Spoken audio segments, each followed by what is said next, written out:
നമസ്കാരം, ET മലയാളത്തിലേക്ക് സ്വാഗതം. മാർക്കറ്റിന്റെ ക്ലോസിംഗ് അപ്ഡേറ്റ്സും അതോടൊപ്പം നാളെ ഇനി ശ്രദ്ധിക്കേണ്ട ലെവലുകളും നമുക്ക് പരിശോധിക്കാം. ഇന്ന് വിപണിയെ സംബന്ധിച്ച് ഏറ്റവും അധികം നിർണായകമായത് RBIയുടെ ധനനയ യോഗം തന്നെയായിരുന്നു. നമ്മൾ എക്സ്പെക്ട് ചെയ്ത പോലെ തന്നെ പലിശ നിരക്കിൽ മാറ്റമില്ലാതെ തുടരുന്ന ഒരു സാഹചര്യമാണ് ഗവർണർ സ്വീകരിച്ചിരിക്കുന്നത് എന്ന് മാത്രമല്ല, ന്യൂട്രൽ എന്ന സ്റ്റാൻസ് കണ്ടിന്യൂ ചെയ്യുകയും ചെയ്തിരുന്നു. ന്യൂട്രൽ എന്ന സ്റ്റാൻസിന്റെ ഒരു മീനിങ് നമ്മൾ പറഞ്ഞിട്ടുണ്ടായിരുന്നു. റേറ്റ് കട്ട് ഉണ്ടായേക്കാം, അല്ലെങ്കിൽ ഈ പറഞ്ഞ പോലെ തന്നെ നിരക്കിൽ മാറ്റമില്ലാതെ നിലനിർത്തിയേക്കാം എന്നുള്ള ഒരു വ്യൂ തന്നെയാണ് ന്യൂട്രൽ എന്നൊരു സ്റ്റാൻസ് കൊണ്ട് ഉദ്ദേശിക്കുന്നത്.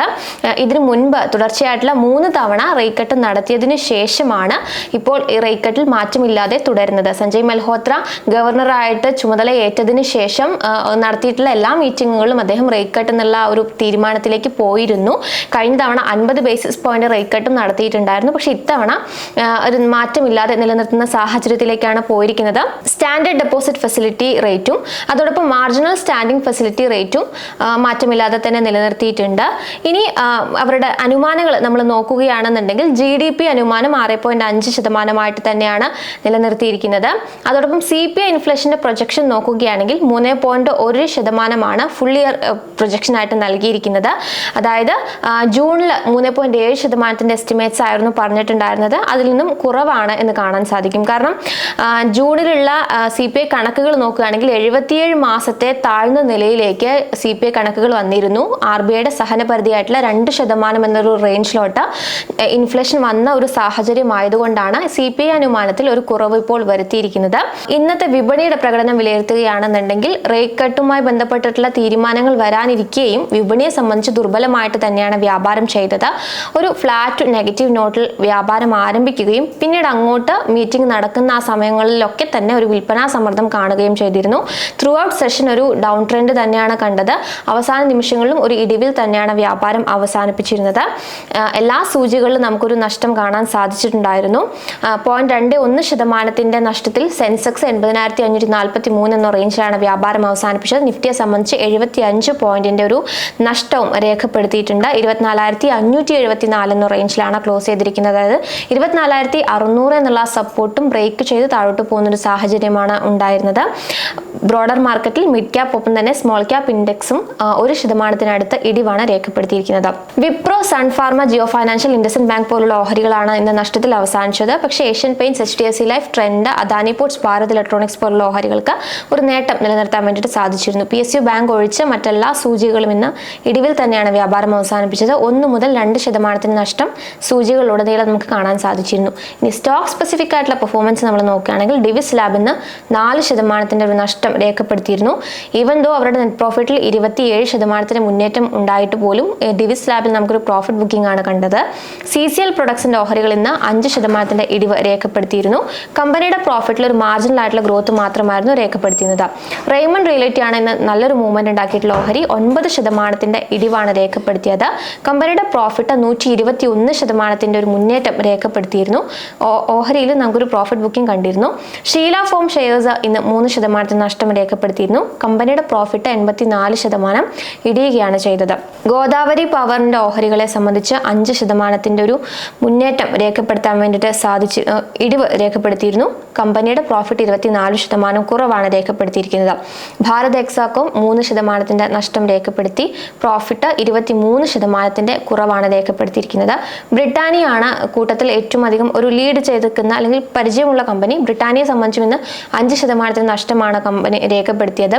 കമ്പനിയുടെ പ്രോഫിറ്റ് ആണെങ്കിലും റവന്യൂ ആണെങ്കിലും ഒക്കെ ഒരു മാർജിനൽ ആയിട്ടുള്ള ഒരു മുന്നേറ്റമാണ് രേഖപ്പെടുത്തിയിരിക്കുന്നത്. പക്ഷേ ഓഹരിയിൽ നമുക്കൊരു സെല്ലിംഗ് പ്രഷറാണ് കാണാൻ സാധിച്ചത്.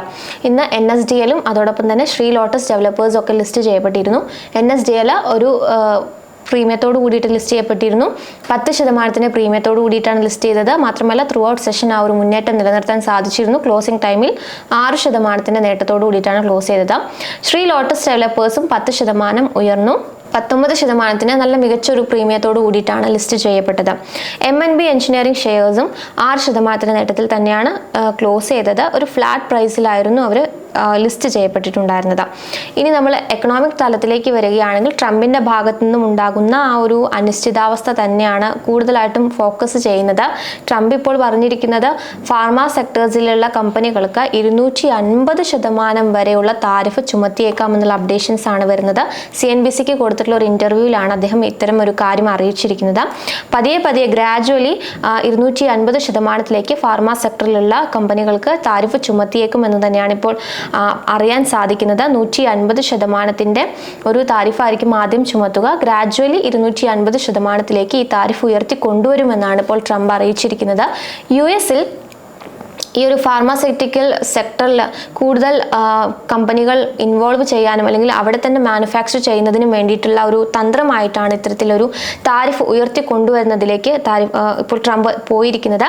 കാരണം കഴിഞ്ഞ കുറച്ച് വർഷങ്ങളായിട്ട് അവരുടെ ഡൊമസ്റ്റിക് പ്രൊഡക്ഷൻ ഈ മെഡിസിൻസിൻ്റെ അല്ലെങ്കിൽ ഫാർമ സെക്ടറിൽ ഡൊമസ്റ്റിക് പ്രൊഡക്ഷൻ കുറഞ്ഞു വരികയാണ്. ഈ ഒരു സാഹചര്യത്തിലാണ് ഇത്തരത്തിലുള്ളൊരു നീക്കത്തിലേക്ക് ഇപ്പോൾ ട്രംപ് പോകുന്നത്. പക്ഷെ അത് സ്വാഭാവികമായിട്ടും അവിടുത്തെ കമ്പനികളെയും ഇന്ത്യൻ കമ്പനികളെയും ഒക്കെ തന്നെ അത് വളരെയധികം നെഗറ്റീവായിട്ട് ബാധിക്കും എന്നുള്ളതിൽ സംശയമൊന്നുമില്ല. ഇന്ത്യയെ സംബന്ധിച്ച് ഫാർമ സെക്ടറിൽ പല ഫാർമ കമ്പനികളുടെയും മേജർ മാർക്കറ്റ് എന്ന് പറയുന്നത് US തന്നെയാണ്. സോ ഇത്തരത്തിലുള്ള അപ്ഡേഷൻസ് എത്ര കാലത്തേക്ക് ഈ ഒരു ഫാർമ കമ്പനികളെ നെഗറ്റീവായിട്ട് ഇമ്പാക്ട് ചെയ്യും എന്നുള്ളതാണ് നമ്മളിനി ശ്രദ്ധിച്ചിരിക്കേണ്ടത്.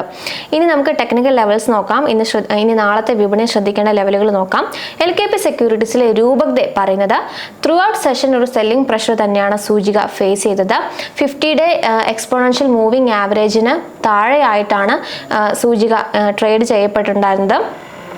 മാത്രമല്ല റിലേറ്റീവ് സ്ട്രെങ്ത് ഇൻഡെക്സ് നോക്കുകയാണെങ്കിൽ ബെയറിഷ് ക്രോസ് ഓവർ ആണ് രേഖപ്പെടുത്തിയത്. ഡെയിലി ഒപ്പം തന്നെ അവേർലി ചാർട്ടിൽ ഒരു ബെയറിഷ് ക്രോസ് ഓവർ ആണ് കാണിച്ചിരിക്കുന്നത്. മാത്രമല്ല അവേർലി ചാർട്ട് നോക്കുകയാണെങ്കിലും lower top lower bottom formation ആണ് ക്യാൻഡിൽ രേഖപ്പെടുത്തിയിരിക്കുന്നത്. അത് ട്രെൻഡ് വീക്ക് ആവുന്നതിൻ്റെ ഒരു സൂചനയാണ് നൽകുന്നത്. അതായത് 24,850 എന്നൊരു ലെവലിന് താഴെ നിലനിൽക്കുന്നിടത്തോളം കാലം സെൽ ഓൺ പ്രൈസ് എന്നൊരു ഒരു മോഡിലാണ് ഇൻഡെക്സ് ഇപ്പോൾ തുടരുന്നത് എന്നാണ് ഇതിൽ നിന്ന് മനസ്സിലാകുന്നത്.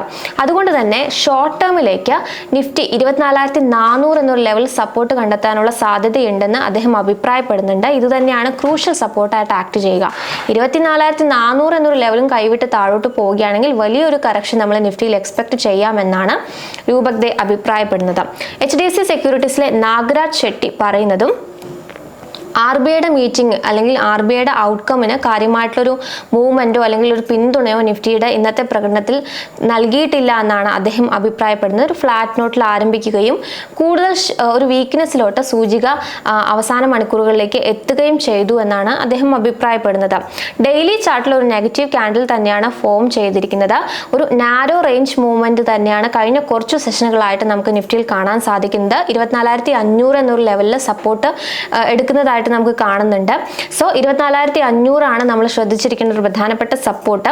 പക്ഷേ 24,500 എന്നൊരു സപ്പോർട്ട് ബ്രേക്ക് ചെയ്ത് താഴേക്ക് പോവുകയാണെങ്കിൽ കൂടുതൽ കറക്ഷൻ നമുക്ക് നിയർ ടേമിൽ സൂചികയിൽ എക്സ്പെക്ട് ചെയ്യാമെന്നാണ് അദ്ദേഹം അഭിപ്രായപ്പെടുന്നത്.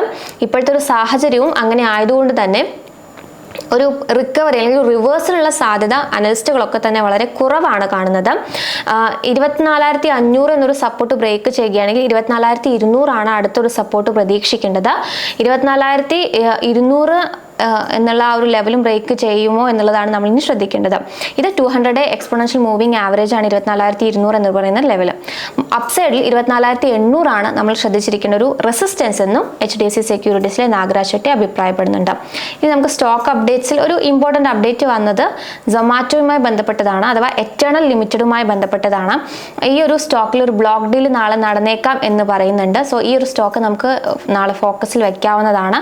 ബ്ലോക്ക് ഡീൽ വഴി ഇപ്പോൾ ഈ ഒരു ആൻറ്റിഫിൻ എന്ന കമ്പനിയാണ് സൊമാറ്റോയുടെ ഓഹരികൾ വിറ്റഴിക്കാൻ വേണ്ടിയിട്ട് തീരുമാനിച്ചിരിക്കുന്നത്. 18 കോടി ഓഹരികൾ വിറ്റഴിക്കുമെന്ന് അറിയിച്ചിട്ടുണ്ട്.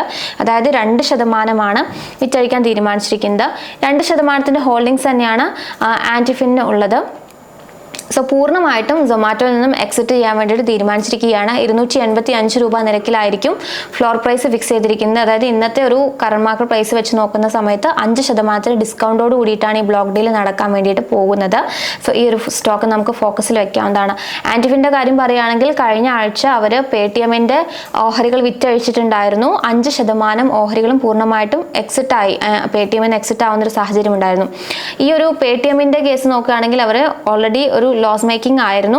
33,000 കോടി രൂപയുടെ ഒരു ഇൻവെസ്റ്റ്മെന്റ് ആണ് നടത്തിയത്. പക്ഷേ 17,000 കോടി രൂപയുടെ റിട്ടേൺസ് മാത്രമാണ് പേടിഎമ്മിൽ നിന്ന് ലഭിച്ചിരിക്കുന്നത്. സോ പ്രധാനപ്പെട്ട 2 ഇന്ത്യൻ കമ്പനികളിൽ നിന്നും പൂർണ്ണമായിട്ടും ഈ ഒരു കമ്പനി എക്സിറ്റ് ആവുന്നു എന്നുള്ള ഒരു അപ്ഡേഷൻസ് ആണ് ഇപ്പോൾ വരുന്നത്. സോ സൊമാറ്റോ നമുക്ക് നാളത്തെ വിപണിയിൽ ശ്രദ്ധിക്കാവുന്നതാണ്.